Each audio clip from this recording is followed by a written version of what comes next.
शक्तीपीठ महामार्ग विरोधात वारंवार आंदोलन करूनही सरकारकडून निर्णय होत नाहीये। आमदार सतेज पाटील यांनी यावर बोलताना सरकारचा लाडका कॉन्ट्रॅक्टर कोण हे पाहायला हवं अशी उपरोधिक टीका केली आहे। दोन्ही सभागृहात या महामार्गाविरोधात आवाज उठूनही सरकार हा निर्णय रेटत असल्याचा आरोपही पाटलांनी यावेळी केलेला आहे। त्यामुळे आता आम्ही 12 ऑगस्ट रोजी या विरोधात पुन्हा आंदोलन करणार असल्याची घोषणाही पाटील यांनी केलेली आहे।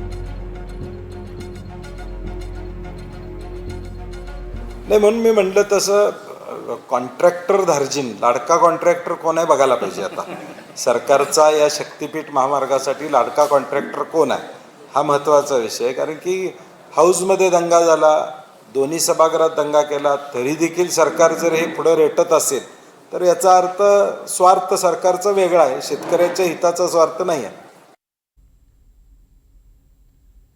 सरकारचा लाडका कंत्राटदार कोण असा सवाल यावेळी आमदार सतेज पाटलांनी उपस्थित केलेला आहे। यावरून अनेक राजकीय चर्चांना उधाण आलेलं आहे। शक्तीपीठ महामार्गावरून सतेज पाटलांनी सरकारला टोला लगावलेला आहे। सरकारचा लाडका कंत्राटदार कोण असा सवाल त्यांनी यावेळी उपस्थित केला आहे।